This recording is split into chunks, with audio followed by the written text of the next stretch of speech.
Following his unanimous decision loss to Jack Hermansson last night, Joe Pyfer released a statement to his Instagram. I just want to say I'm okay. Despite how my face looks, I wasn't rocked. I got punched in the eyeball. Couldn't see. We did a good job on the calf. I feel like the eye, when I lost vision, I fell that round. Like I lost that round and then just couldn't get it back. And then he did a good job on the calf. So all my haters, suck a fat. I wasn't supposed to be here anyway. I give it 100% every time, and yeah, we'll make adjustments and we'll come back. Thank you to all my sponsors. Thank you to everybody that supports me. And yeah, good job, Jack. After his knockout loss to Dan Ige last night, Fili released a statement to his Instagram story. Love you guys. I'm healthy. I'm safe. Dan caught me with a great shot, and that's the game we play sometimes. I felt great in there. You know, I had a 3-week camp, and I felt prepared. I felt ready to go.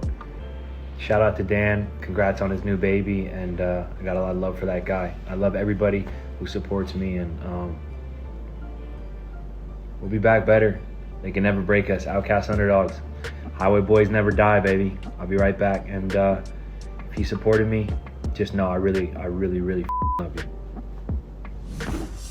Kevin Lee recently announced that he will be coming out of retirement. Kevin retired after his 55-second submission loss to Rinat Fakhretdinov at a UFC fight night this past July. In a recent interview with Middle Easy, Kevin reveals who he's interested in fighting upon his return. Kevin went on to say there's a couple of great fights that I'm interested in. Tony Ferguson, maybe the winner or loser of Conor McGregor and Michael Chandler. I'm honestly not focused too much on opponents right now. I think I have a long road ahead of me as far as getting healthy goes. 2, getting into shape, and 3, signing a contract. Then maybe we can look at locations and then talk about opponents. So it's far down the road for me to be thinking about opponents. On moving to lightweight, Kevin continued, it's a tough cut. It's always been a tough cut, but I've always been able to make it. The only time I wasn't was for the Charles Oliveira fight, which I came close in, but there was a lot of, let's say, extenuating circumstances around the whole COVID thing and all that leading up to that fight and that weight cut that it got away. I think I've been a little soft about cutting weight over the last couple of years. It's tough. It's probably the hardest part of the sport, but I think it's absolutely necessary, and especially if I'm going to be chasing world championships. I have to go through it just like everybody else. We can look and we can say, oh, we shouldn't be cutting weight or we should not, blah, blah, blah. But at the end of the day, we got to cut weight. If you want to compete, you're going to have to cut the weight, and that's what it is for me. I can make the weight. That's where most of my success comes from. That's what my frame is built for. And me trying to pack on the pounds and go to 170, not only is it bad for my joints and bad for my knees, it made me slower, and it's just an unsuccessful attempt. On the fight against Rinat, he said in hindsight it was a dumb fight. It was stupid. I mean, I knew my knee was torn to shreds the entire time. It was the worst training camp that I ever had. I couldn't even spar or go hard in the training camp at all. That fight was purely out of pride and ego of me being cut from the UFC, and not on the terms that I would have liked, and me kind of getting this opportunity and letting my pride take over and say I would do it. Yeah, in hindsight, it was a terrible decision. Darren Till shows off his boxing on Instagram. Darren does not have a fight booked currently, however he's pushing for a BKFC fight against Mike Perry.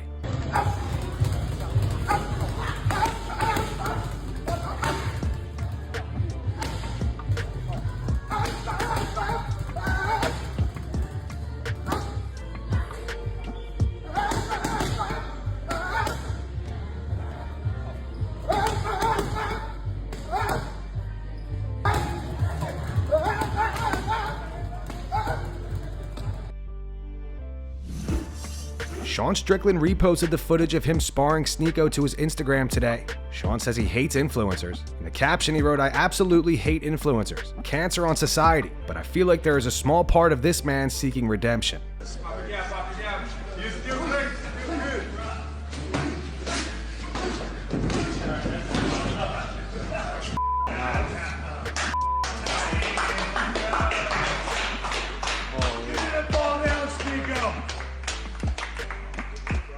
Fall down. That's good graphic. Taking shots, man. Good job. Footage emerged on social media last night of Jon Jones at a comedy show recently and heckling the comedian. The comedian is actually a YouTuber that goes by Def Noodles. Jon sounded extremely intoxicated. Wait, you're an audience member, right? Uh-huh. Are you a little drunk, I assume? Un poquito. Un poquito? I would say is I want your hair I want a good white joke. Like I want a white guy to give me the best. Well, I'll do a rebuttal to It's Ian. been so I'm a many good years. white joke. I want my brothers to give me one.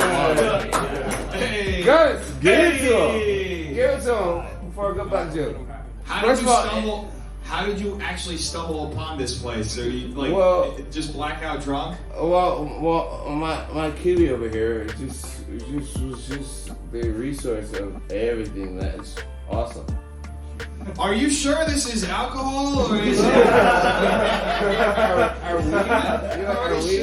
Is this what you do for a good time? No, honestly, I'm trying to find the amusement in it, and you guys have been awesome. No, honestly, though, like all jokes aside, you guys have been amazing, so healing, and just. Thank you. I can promise everybody here will give you a hug on your way. So wait, what have you been drinking tonight?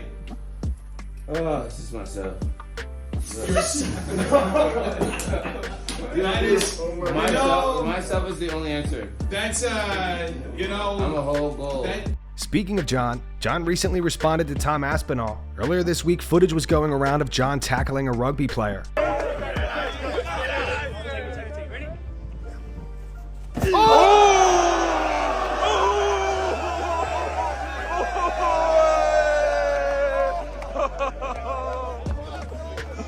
Tom reposted it. He wrote, "Pecs looking good. Recovery must be going well. Good tackle, mate." Tom deleted that shortly after. Speaking to Submission Radio, Jon said the Tom Aspinall fight is definitely not off the table. "If I were him, I would get after it. If you truly believe that you're the best in the world, then get after it. Get out there and compete, and the real fans will count your victories as champions. But don't let me slow you down. Go out there and kick butt and make your money."